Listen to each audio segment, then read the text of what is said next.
Good morning, students. Welcome back to the science class. So, today we will see the next topic. So, on the page number 11, there are given some fill in the blanks that are based on the previous topic that we have already learned in the yesterday's class.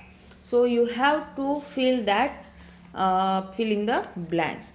So, next is science in context. So, here is given what we will first read it, then I will explain it. So during photosynthesis, carbon dioxide is absorbed by the leaves to produce food and oxygen is released in the atmosphere. So as we have learned on yesterday, we know that during photosynthesis carbon dioxide is absorbed by the leaves of plants for what? To produce food, and in that process plants release oxygen in the atmosphere. So from that we can say that carbon dioxide is important for plant, but what about oxygen? So in photosynthesis oxygen is not required, but for respiration in the plants oxygen is also important. That is oxygen is also required for the respiration in the plants. So during day plants in the presence of light plants perform photosynthesis to make food, and also plants do respiration. So for that they need oxygen, and during night there is absence of light, so that's why photosynthesis process is not going on, but the respiration process has going on. So that's why plants need both carbon dioxide as well as the oxygen. So our next topic is heterotrophic nutrition in plants. Some plants, we know that most of we have, as we have seen, most of the plants have green color. Most of the plants are green, but there are some few plants that don't have green color. They don't have green color, that means chlorophyll is absent in that plants. So or they don't get the enough sunlight where they are growing, so that's why they are not able to make their own food, because as we have learned in the previous topic, we know that plants need chlorophyll to make their food and also light.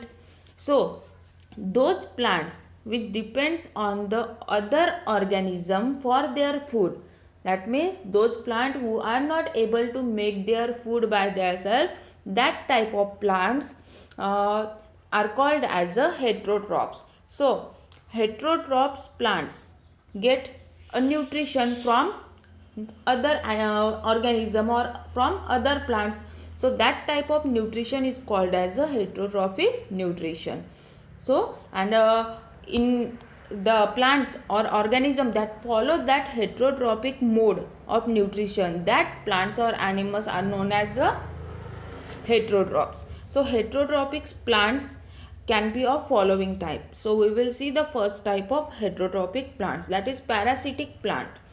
Parasitic plants obtain nutrition completely or partially from another plant. So what does parasitic plants mean? The plants which obtain their nutrition or food completely or partially from the other plants. So that type of plants are known as a parasitic plants, means those plants who are completely depend on other plant or partially it may be depend on other plants, that type of plants are known as a parasitic plant. So the plants which are from which parasitic obtains nutrients, that means there is one parasitic plant which is growing on other green plant, so that green plant will be the host for that parasitic plant. So that parasitic plants which obtain their nutrition from other plant, that other plant is known as a host plant. The parasitic plants slows down the growth of the host plant. So what does that process leave effect on the other plant? So because of that parasitic plant, the host plant's growth becomes slow, and maybe after some time it may get died. So here is one example given, that is cuscuta, that is a dodder, another name for it, dodder, is a plant that does not have chlorophyll. So I will show you one picture. So that yellow plant, that plant having yellow color is the cuscuta plant, and that green plant is the host for that parasitic plants. So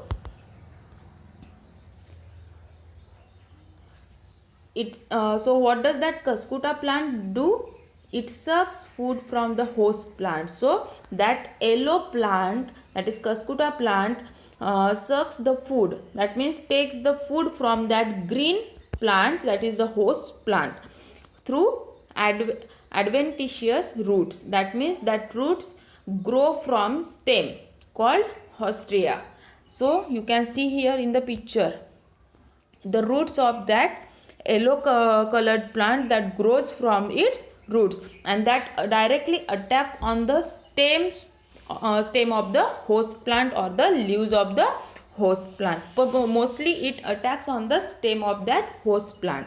So cuscuta is therefore a complete parasite, that means cuscuta completely depends on the host plant.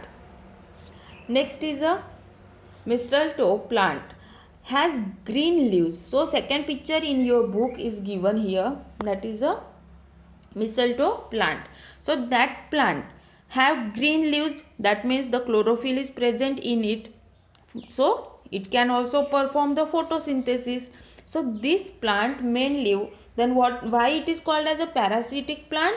Because that plant mainly absorbs the water and minerals from the host plant. So it can perform its process of photosynthesis, but for photosynthesis process it requires water and minerals. That water and minerals are absorbed from the host plant. Therefore mistletoe is called a partial parasite. So why it is called partial parasite? Because it does not completely depends on other plant for the food, because it contains chlorophyll, that's why. Then next one is Rafflesia, is a parasite of the tetrastigma plant. So what is a tetrastigma plant? It comes from that grapes family. So that Rafflesia plant is also a parasite of the tetrastigma plant. It is completely depend on its host plant for food. So same like cuscuta, Rafflesia is also completely depend on the host plant for food. Now the next topic is saprophytes. So what are saprophytes? So organisms that obtain nutrition from dead and decaying plants. So that organisms who obtain their nutrients from which animal or plant? From dead or decaying plants and animals. So that type of organisms are known as saprotrophs or saprophytes. So this kind of nutrition is called saprotrophic nutrition, and the nutrition that organisms get from dead or decaying plant and animals, that type of nutrition is called as a saprotrophic nutrition. So you have seen fungi. So fungi mainly grows on the dead and decaying matter. So fungi is a type of saprophytes. So earlier fungi has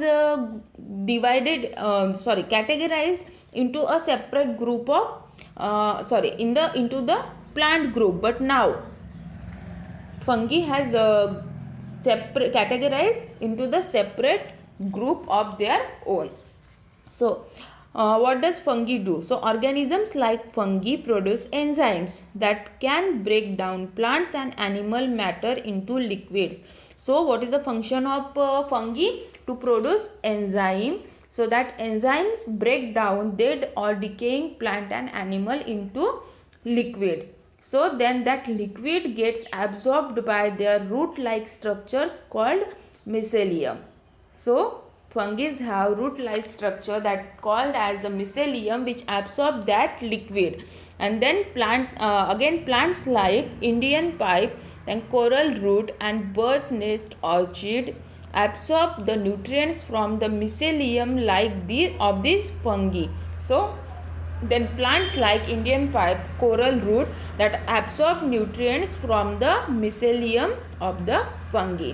So the next type of that heterotrophic plant we will see in the next video. So do your study and recall that topic again, and try to learn definitions and all important things.